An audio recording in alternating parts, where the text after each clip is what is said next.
Welcome to the How to Be Awesome at Your Job podcast, the show where brilliant professionals share how to sharpen the universal skills required to flourish at work. Enjoy more career fun, wins, meaning, and money with your host, Pete Makaitis.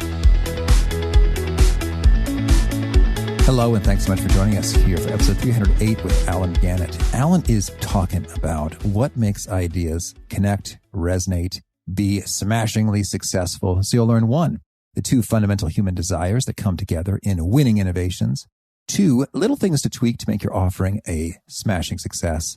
And three, the 4 laws of the creative curve. So if you'd like to check out the show notes or the transcript or the links to items that we've referenced, it's over at awesomeatyourjob.com/ep308. Speaking of how to be awesome at your job, we've got a little bit of housekeeping tidying up that needs to unfold here right now. And so here's the situation.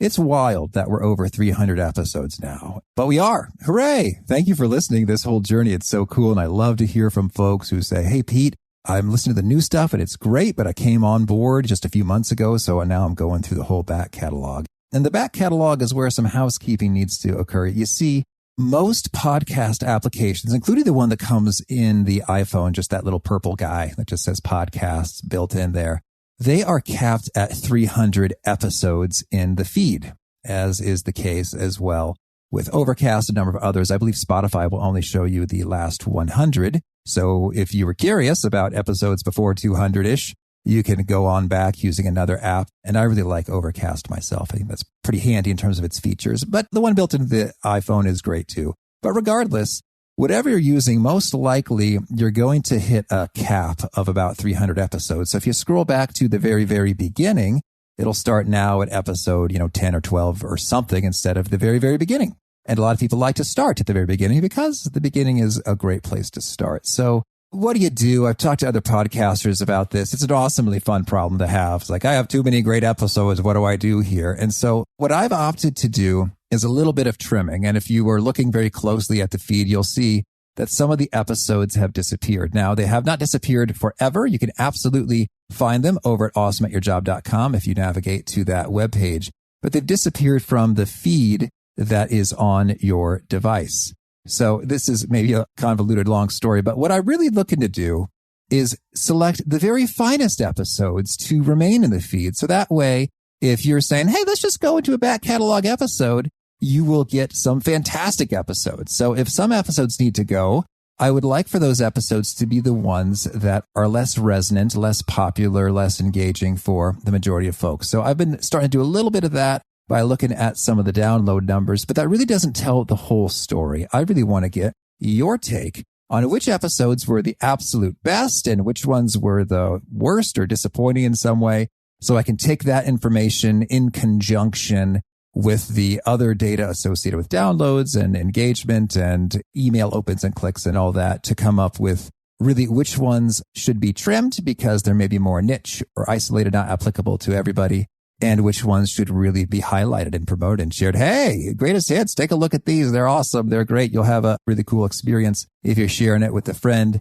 and saying, come check out some of the finest episodes that we've been able to identify using this extra information. So in short, what I would love for you to do is let me know which ones are the very best, which ones were not so much engaging and delightful to you by taking a quick survey. It'll take about 4 minutes. And that's found at awesomeatyourjob.com/best, B-E-S-T, awesomeatyourjob.com/best. What really needs to stay or go in the feed so that the back catalog episodes are really the finest back catalog episodes. I'm going to leave the last 100-ish always there for you. So Spotify users will not see any weird gaffes, as well as you can share with someone in a month or two after the episode comes out. It's like, hey, take a look at this. Or I guess technically maybe 8 months mathematically would be the figure. So that's the scoop. Go to awesomeatyourjob.com/best. Let me know what you're digging the most versus the least so that we can have the episodes showing up oh so conveniently in the feed be the ones that are outstandingly, fantastically wonderful for you.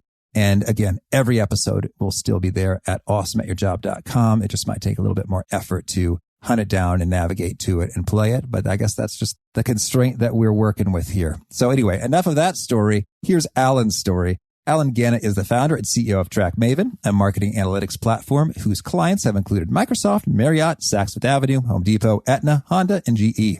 He has been on the 30 Under 30 list for both Inc. and Forbes, and he is a contributor for FastCompany.com and author of The Creative Curve on how anyone can achieve moments of creative genius from Currency, a division of Penguin Random House. He was also once a very pitiful runner-up on Wheel of Fortune. Big thanks to Allen for sharing his wisdom with us, and big thanks to our sponsors. Check them out. One sponsor to check out is Harvard Business Review. This brilliant magazine, published at hbr.org, is the leading destination for smart management thinking. Fun fact, HBR has been mentioned in 108 episodes of the show. That's because HBR has great stuff that comes up often. They've got explainer videos, podcasts, real-world case studies, and much more. I think of HBR each night that I put on my special orange glasses. Their article, Will Blue Light Glasses Improve Your Sleep?, revealed that those who wore them reported better sleep and a 7% improvement in work performance as compared to those who wore the sham glasses. So I cite HBR anytime anyone tells me that I look silly wearing them.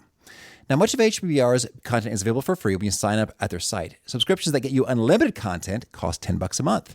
If you visit hbr.org/subscriptions and enter the promo code AWESOME, you can save 10% off of that subscription. Again, to save 10% off of your HBR subscription, go to www.hbr.org/subscriptions and enter the promo code AWESOME.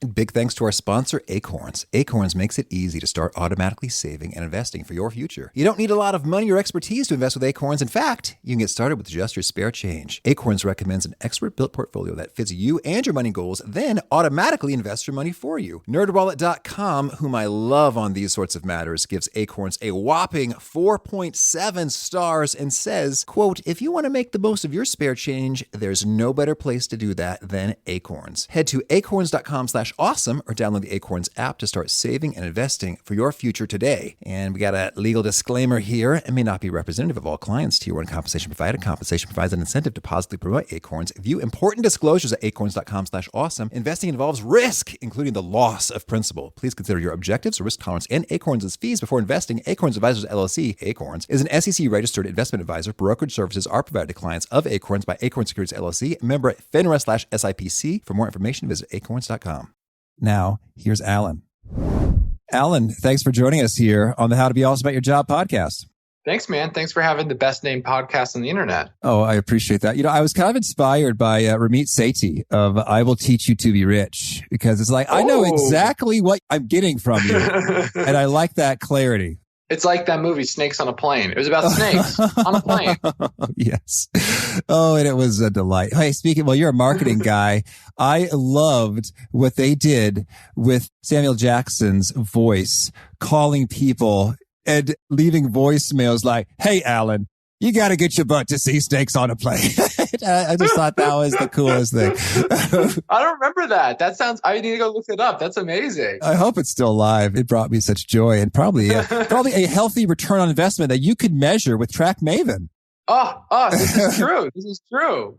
That's cool. Well, let's get into it a little bit. But first, I think we got to hear about your Wheel of Fortune experience.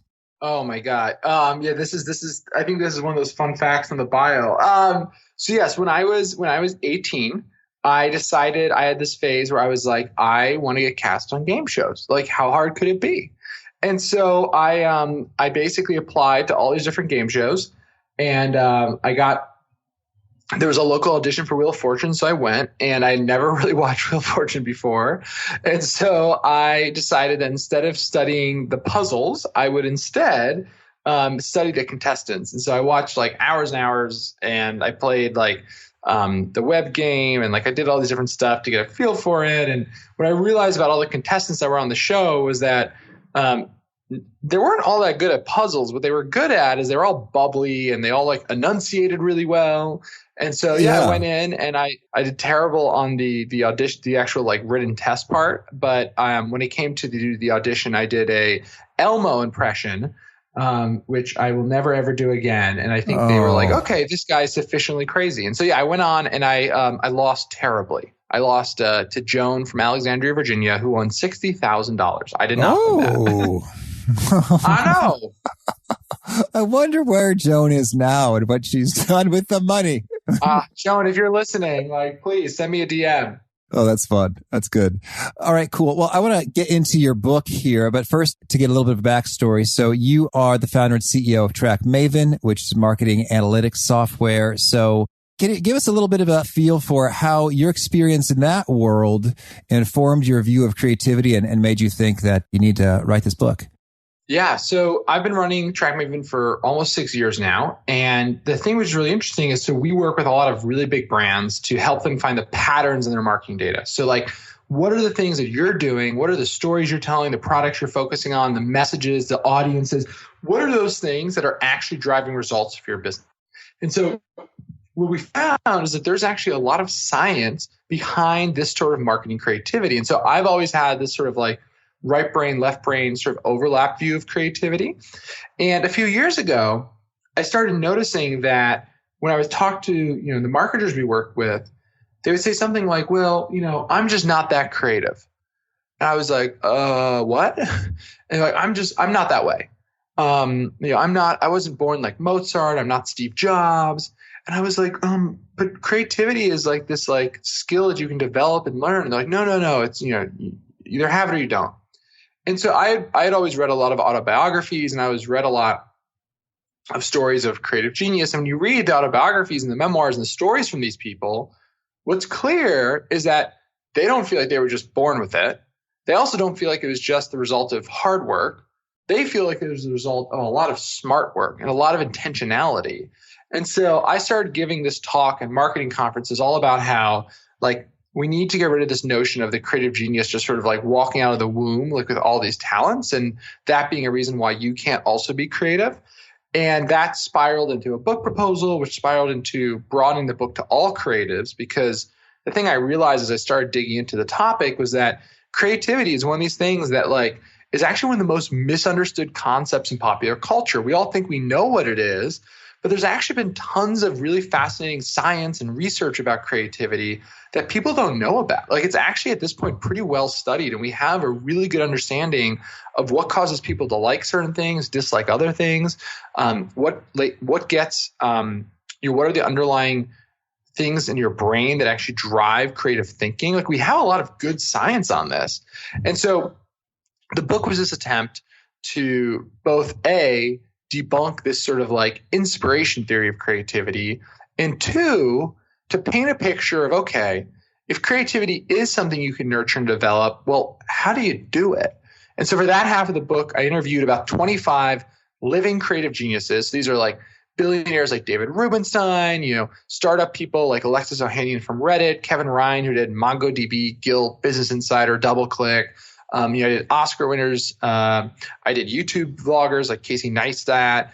I did Tony Award winners, Emmy Award winners, all these different people. And I found that there was these consistent things they did to enhance their creativity over and over again. And so in the book, I explain what those things are, and I explain how you can do them too.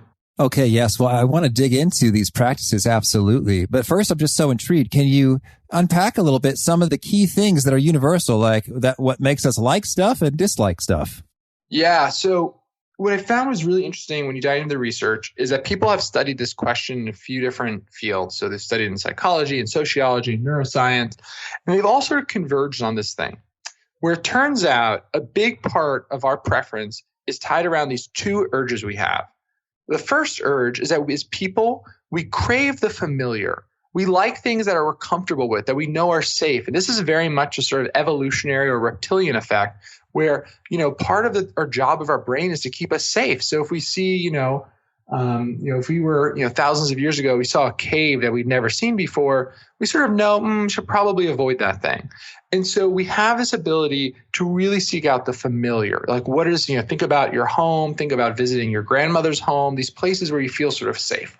So that's one thing. The second type of thing that affects preference, the second urge, is that we also are really interested in things that are novel because we like the potential reward. So, for example, in the hunter-gatherer days, you're looking for new berries, you're looking for new sources of food, you're constantly looking for that next thing. But the problem is that these two urges, the craving for familiarity because of safety and the seeking of novelty because of potential reward, are in direct contradiction with each other. Like, it almost makes no sense.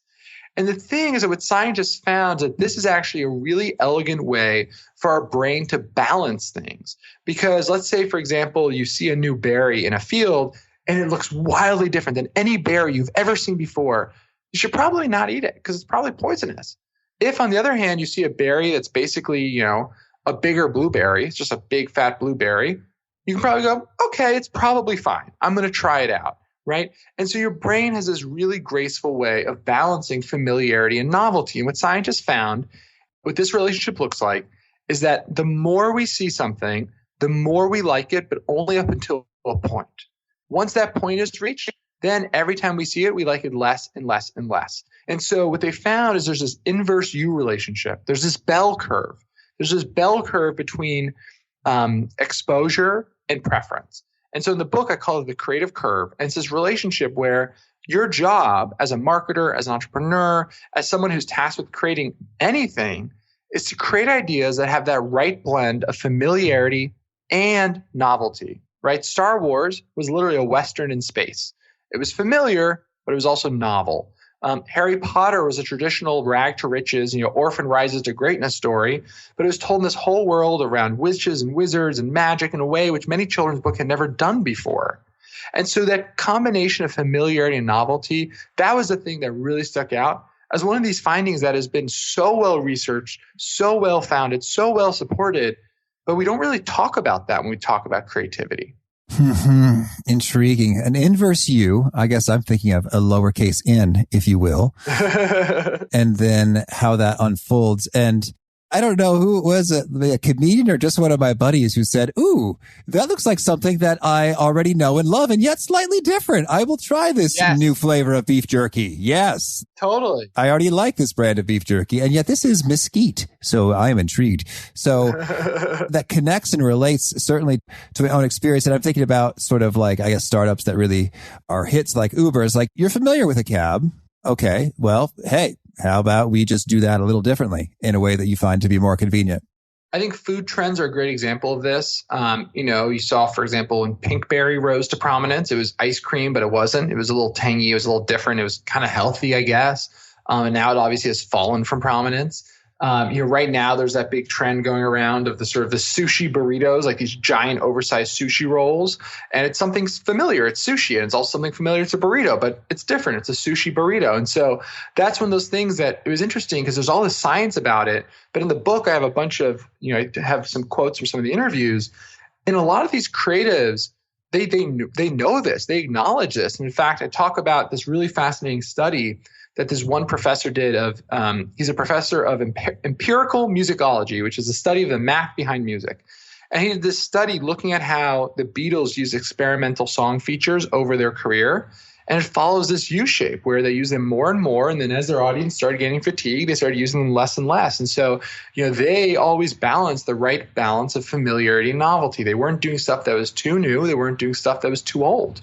I'm also thinking about music there in terms of like if there's a hit song on the radio or just always just popping up again and again wherever you go. At first it's like, what is this? I don't know. And then it kind of grows on. You're like, yeah, I dig this. And it's like, I'm so sick of this. It's everywhere. It just got to go. Oh, exactly. There's actually a study in the book that literally did that in a scientific setting where they just play the same song over and over again. And again, there's this U-shaped relationship. Like the first time you hear a new Drake song, you're like, oh, okay. And the third time you're like, oh, this is great. And the 10th time you're like, please stop playing Hotline Bling. And then the 20th time you're like, why is this playing?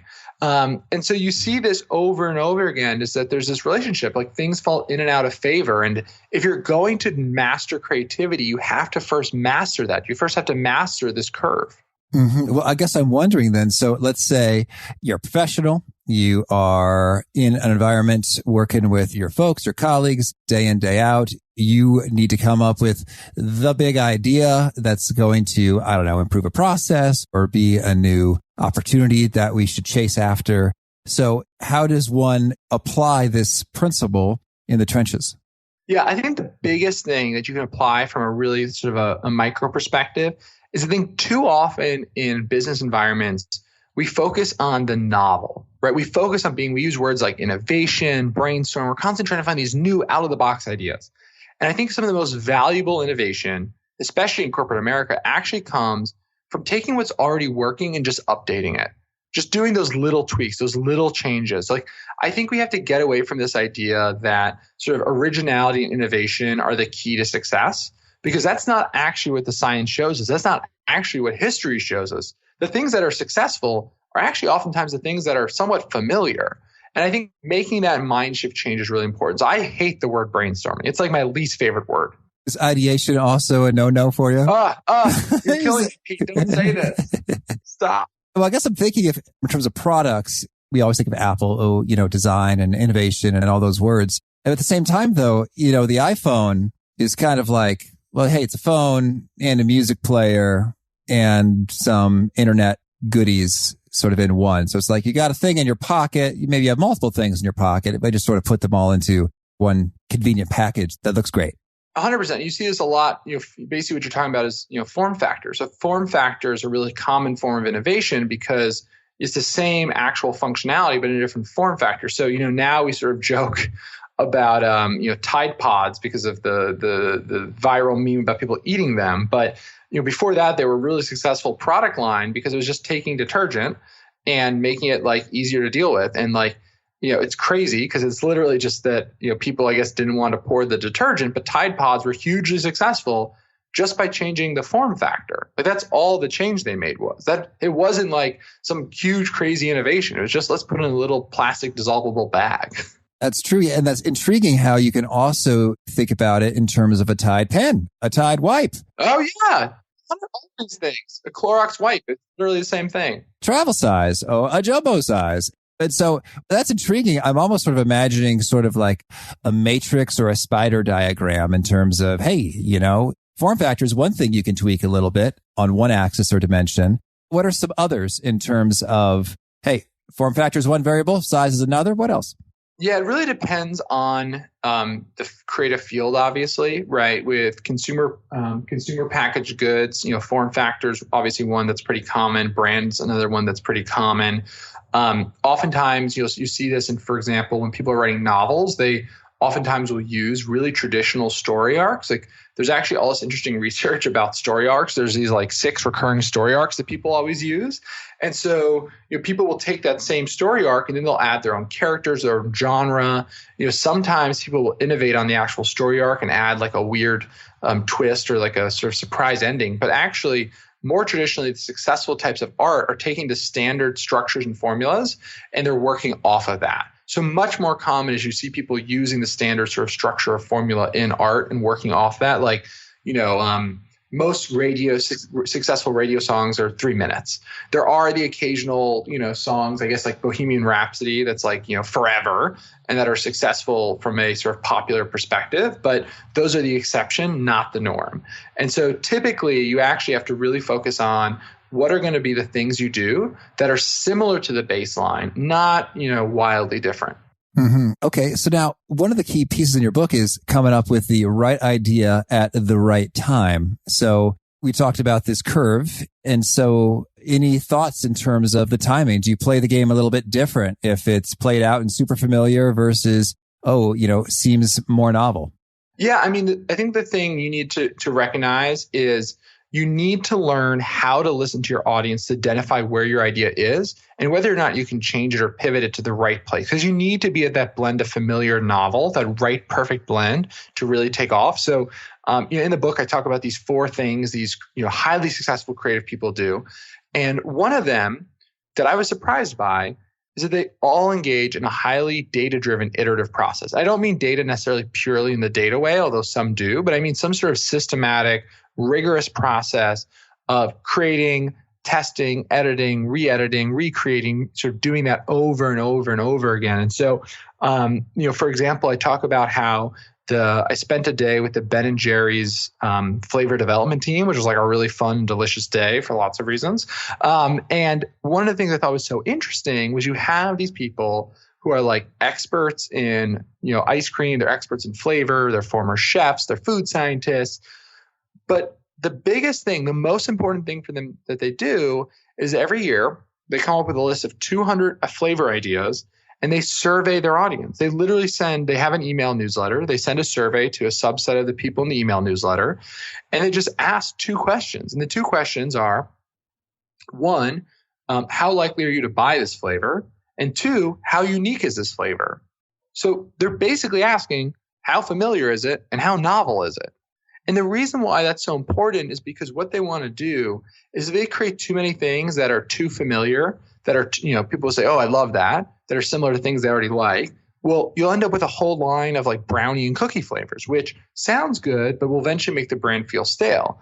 If you just focus on novelty, you'll just get a bunch of flavors that are like crazy, but no one actually will buy them when they see them on the shelf, even if they taste good.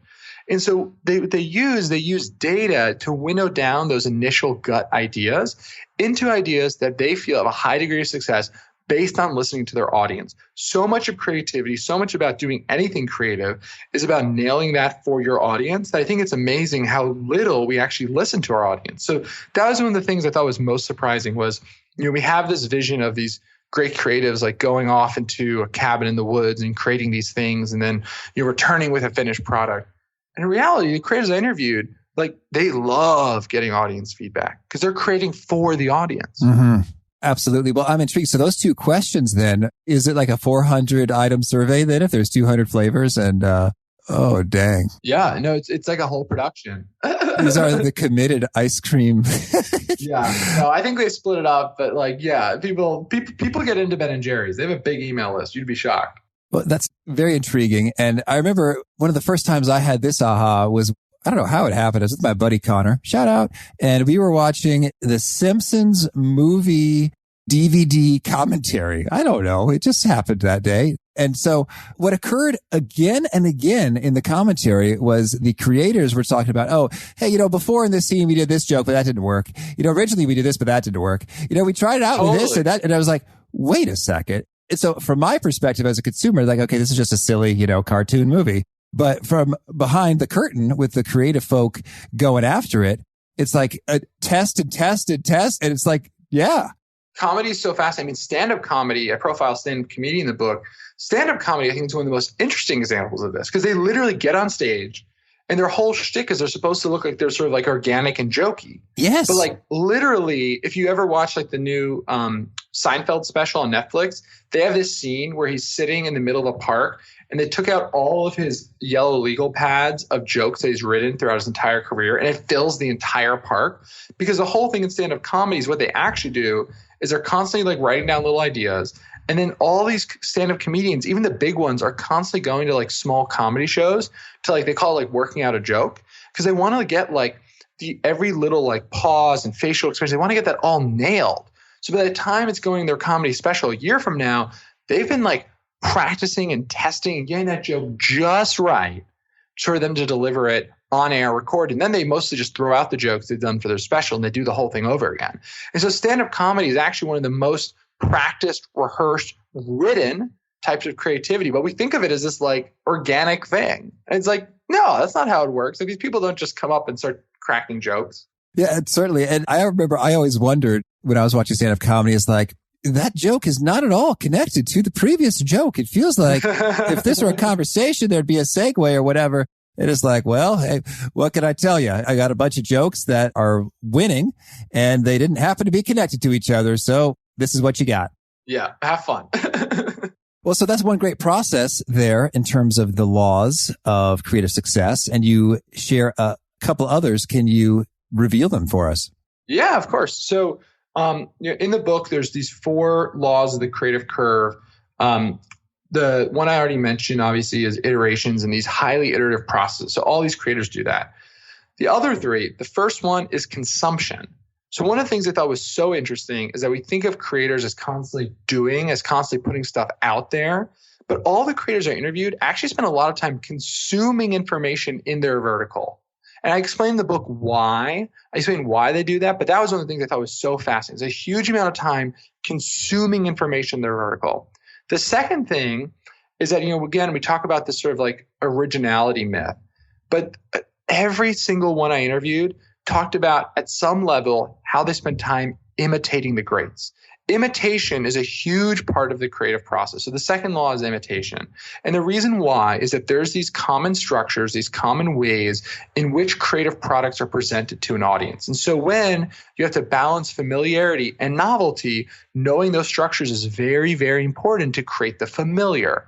The third one, and the one that I think is probably the most important and the one that's often underappreciated and misunderstood is creative communities. So we have this sort of myth of like the solo genius, like the idea that there's these creatives like Steve Jobs and Elon Musk, and they're doing these things all by themselves. And this is so far from the truth, and it's so destructive because so much of creativity is a social phenomenon. You have to create work that other people recognize as creative. They have to tell people about it. People have to agree that it's creative. And so when you actually look at these stories, look, Steve Jobs and Steve Wozniak, he had investors, he had employees who worked for him.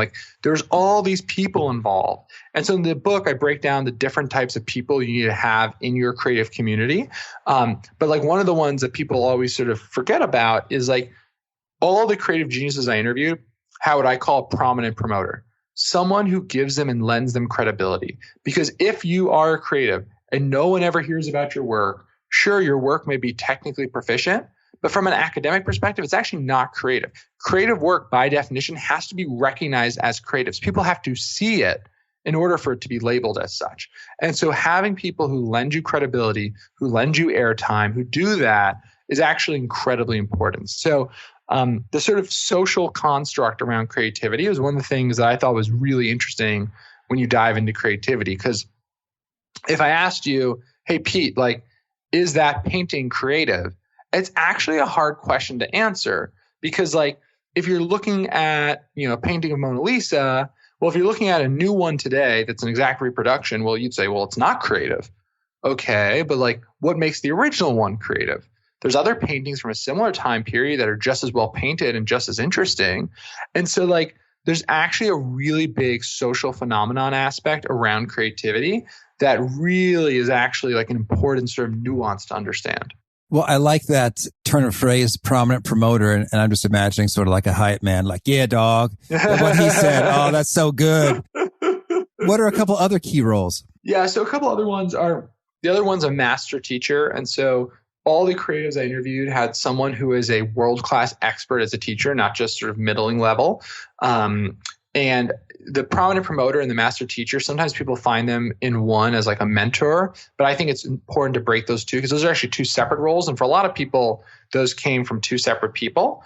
The other one is what I call a conflicting collaborator. So, Steve Wozniak and Steve Jobs are a great example of this, where Steve Jobs didn't want to design these computers, and Steve Wozniak did not want to go around selling them. And so oftentimes we talk about these people as okay, they're the face of it, they're the name, they're the genius, but they also have all done a good job of acknowledging their weaknesses and bringing other people in who conflict with them, who have those different talents to actually get to where they want to go. And that is so, so, so important because if you buy this myth that it's all about you, it's just about this one person and you have to do it by yourself, you're never going to get there. You're never going to get there. And frankly, you probably shouldn't because you're going to need to learn how to engage with other people to really, once you have a great product, to actually get distribution. And the final one of the four types of people in a creative community is what I call a modern muse. And so what you find with these creative people is that they often surround themselves with people who inspire and motivate them. So they're not necessarily a teacher or a mentor, but for example, I interviewed a couple really popular YouTube vloggers. So I interviewed Casey Neistat and Connor Franta, who probably combined have 20 or 25 million subscribers, a lot. And what was interesting was that all of them would surround themselves, their friends, their friend group with other creators, other YouTube creators, other people, and it would keep them motivated, keep them pushing, it give them that energy. And it also gave them that friendly competition. It gave them that push of saying, okay, well, he or she did that. So I want to do that too. And they inspired each other and they did that. So those four elements were incredibly important to have. And even missing one of those can be fatal to creative success. Mm-hmm. Okay, cool. Thank you. Well, I also want to dig in a little bit. You talk a bit about neuroscience and what it has to say about inspiration and aha moments. What are some tidbits there? Yeah. So one of the most amazing things is that, aha moments, these flashes of genius we have that we think of as so magical are actually like really well studied, Pete. Like people know, we know a lot about why they happen and all that stuff. And so, the thing is that as people, like we can't explain it. So oftentimes for things we can't explain ourselves, we ascribe sort of like magic, like it's unexplainable. And it's not unexplainable. It's actually pretty simple. So we have two different types of processing that go on in our brain. One is logical processing. The other is sudden insight. Logical processing happens in our left hemisphere, and it's very step by step. It's like when you solve a math problem or like work out a word puzzle, like letter by letter, and it's all conscious. You're aware as the steps are going through. You know it's happening. The other type of processing is sudden insight, and this happens in your right hemisphere. And this type of processing is all subconscious. And this is more connecting distant ideas together. And only once the answer comes together and there's sort of like the left hemisphere is quiet enough, only then do you actually consciously experience these things.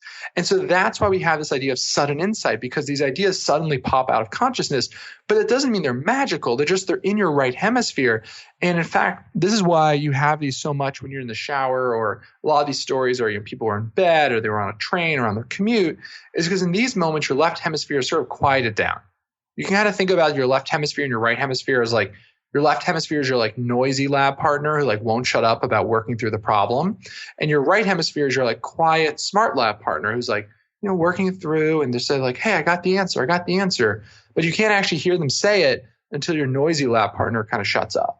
And so the thing is that since it's really just a different type of processing, we actually have pretty good insight into how to have more of them. And the sort of it's more complicated than this, and I explain in the book. But the short version is that if you want to have more sudden insight, you need to do two things. One, obviously, you need to have the time, the sort of quiet time for your left hemisphere to sort of, be settled. The second thing, and the thing most people miss, and this is why consumption's one of the laws, is you need to consume a large amount of information. You have to have the raw ingredients in your right hemisphere to actually connect. And so, I experienced this in the book where I'm reading thousands and thousands of pages of peer-reviewed research on creativity. And so when I have aha moments in the shower or whatever, like I'm having aha moments about these really dorky creativity concepts. If I hadn't been reading all that, like I wouldn't have had those moments. And so people are like, well, J.K. Rowling had these ideas for Harry Potter, but she also spent her entire childhood reading because she had this like chaotic household and she wanted to get away from it. So like, yeah, that was like, those are the raw ingredients in her brain. Those are the things that were percolating around. Mm-hmm. And I like that notion in terms of the quiet. And I'm finding we had a great podcast conversation with Dr. Michael Bruce talking about optimal timing and our ultradian rhythms and neurotransmitters and goodies. Kind of internally, biochemically, you're kind of predisposed to functioning in one or the other place better. So for me, and I see it all the time, I actively sort of schedule my workday around it. Sudden insights, creative goodies happen in the earlier part of the morning. And then logical processing happens when I am kind of more fully woken up, breakfast and cruising. So I kind of deliberately try to schedule, I'm going to write something for the early morning. And then I'm going to categorize all these tax transactions in the later part of the day. But my brain is happier at having the task match up what is required from it in the state that it happens to be in. Totally. Well, this is so cool. So good. Alan, tell me, anything else you really want to make sure to mention before we shift gears and hear about some of your favorite things? No, that was great. I mean, I think the one thing that I worry about is that, the book is saying that there is science and a path towards creative success. Pete, I'm not saying it's easy. And I think that's a really important thing, is that, in fact, I think it's incredibly hard. And I think oftentimes we sort of think because it's like a luck-based thing that, well, I don't have it, so I have an excuse not to try. And I actually want to challenge people. I think you can do it, but you do have to try. You do have to lean in. You do have to really, really push yourself if you want to achieve that. So it's not that I'm saying it's easy. It's actually that's really, really hard, but there is a path. And that I think is an important thing to note. Okay, cool. Thank you. Well, now could you share with us a favorite quote, something you find inspiring? I love Ben Horowitz's book, The Hard Thing About Hard Things. I mean, there's like 500 quotes in there that I just think speak to me so much, because I think at the end of the day, if you haven't read that book, it's a book by Ben Horowitz, who's one of the early employees of Netscape, and he went on to found Andreessen Horowitz. And he talks about sort of what it's like to be an entrepreneur in a way that I think is very authentic and real. And the big point he makes is that the stuff isn't easy, and it's not simple, and it's not straightforward, and there aren't silver bullets. And I just think that message really resonates with me. Oh, beautiful. And how about a favorite study or experiment or a bit of research? Oh, I think anyone who gets into creativity would tell you that Robert Zionk did the mirror exposure effect study a long, long time ago. And it has such a big influence in marketing and neuroscience and creativity research. And basically the finding was that people's exposure actually has a pretty big relationship on whether or not they like something. And from there, we've sort of gone down the rabbit hole, and there's been all this fascinating research around preference and likability. And that study started the whole thing. And basically, it's kind of cute. He showed people these fake Chinese characters that didn't mean anything. And he showed it to people different numbers of times. And it would ask them, A, how positive or negative they thought it was, and how much they liked it. And it's really funny because people are like, people actually like have like opinions on it. They're like, oh, that's a positive meaning word. And it turns out that how often people see it does affect it. Mm-hmm. And how about a favorite tool, something that helps you be awesome at your job? Oh my God. I mean, I love Boomerang.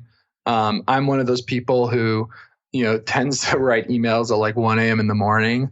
And I don't want to be that obnoxious person or obnoxious boss who's like sending emails at 1 a.m. And so scheduling stuff for 9 a.m. is like, I think keeps me sane and makes people think I'm sane, which is good. We want people to think that. But you've just outed yourself. We all know that you're not sane. Yeah, I know. Now everyone's like, why do these emails come right at 9 a.m.? And how about a favorite habit? For me, every Saturday, I take an incredibly long walk with the dog. And it's one of those times where it's just like, I just think. And I have that moment, I have that breath, I have that pause sort of in life. And it gives me a chance to like check in with my body. Like I can sort of feel something wrong. Am I anxious? Am I tense? And usually we may stop and get a donut along the way. So it's a delicious habit. Mm-hmm. And how about a key nugget that you share that really seems to connect and resonate with folks when you say it? I think the biggest thing I've realized just, in running a business is that everyone you work with is so human. I mean, the people on my board, the people we sell to, the people, who work here, like everyone's so human with flaws and contradictions and messy feelings. And I think as you come to realize that, it really opens up your mind to how to interact with the world and how to interact with other companies and customers and prospects and all these different people, because you realize that like you need to treat people with the sort of respect and dignity that you treat any new friend or any new human you meet. And that for me has been a really powerful experience personally, and something that I think has benefited other people. Mm-hmm. And I'd be intrigued to dig into that a bit in terms of, have you shifted your behavior in terms of how you're interacting with folks based upon this kind of core premise? Yeah, I mean, the thing is, I tend to treat people with respect, but as peers. And I think it tends to be the biggest impact, especially for someone who's younger, is not overly formalizing things. I think you realize as you sort of grow in your career that if you make everything overly formal, people don't really want to work with you or interact with you. And I think that's a very common mistake that people make early in their careers. Mm-hmm. And if folks want to learn more or get in touch, where would you point them? So my website is allen.xyz. That's ALLEN.xyz. And you can check out the book at thecreativecurve.com. Comes out June 12th, everywhere books are sold. Mm-hmm. And do you have a final challenge or call to action for folks seeking to be awesome at their job? My call to action for all of you is that every single day when you walk in, know that if you are responsive, if you are responsible, if you get done what you say you're going to get done, you will outpace, outshine 95% of the people you work with. And if you're building a team, you want to build a team of people who are all performing at that level. And that's where the magic happens. That's where you get the lift. That's where you can really step back and see a team grow. Okay, well, usually that's the final word, but I must know more. So tell me then, it seems like that seems foundationally, yes, but of course I should do the things that I say I'm going to do. So can you unpack a little bit in terms of common practice versus what you're saying is an exceptional practice that makes an exceptional difference? Yeah, I mean, the thing is that, as people, like we're busy, we get tired. We generally have a tendency towards homeostasis. And so we don't actually always want to put in that extra incremental 10% effort. And I know for me, it's like sometimes I'm tired. I don't want to respond to that email. I don't want to do these things. And those little actions, those actions that seem so small and inconsequential that you can write them off, that's actually where the magic happens. That's actually where high-performing teams happen. Because when the basics, when the foundations are taken for granted, when they're assumed that you got that done, that's when you can focus on the big stuff. Beautiful. Well, Allen, this has been a lot of fun. I wish you and Track Maven and the Creative Curve tons of luck and success here. Thanks, man. I appreciate it. I love how Allen busted the myth of the creative genius working in solo isolation, how it really is so important to have that input from other folks who are mentoring you and challenging you and helping to ensure that the ideas that you are coming up with can be refined and molded into the best possible way. So I hope you dug that and more.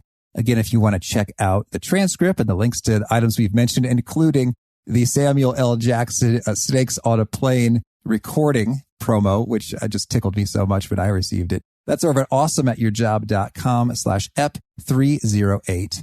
And I hope if you haven't already, you'll push subscribe because that way you'll hear from our next guest.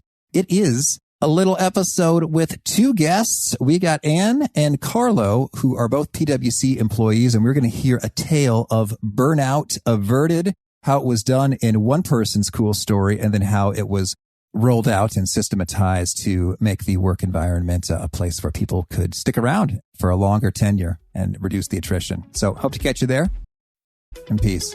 Thanks for joining us for today's episode. To get the most out of this conversation, visit awesomeatyourjob.com to find today's show notes, transcript, and infographic summary cheat sheet.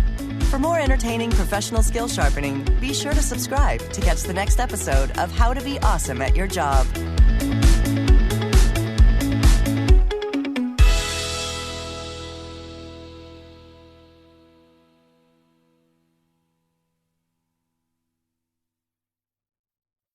Look around. You can find cars like these on AutoTrader. New cars, used cars, electric cars, maybe even flying cars. Okay, no flying cars, but as soon as they get invented, they'll be on AutoTrader. Just you wait. AutoTrader.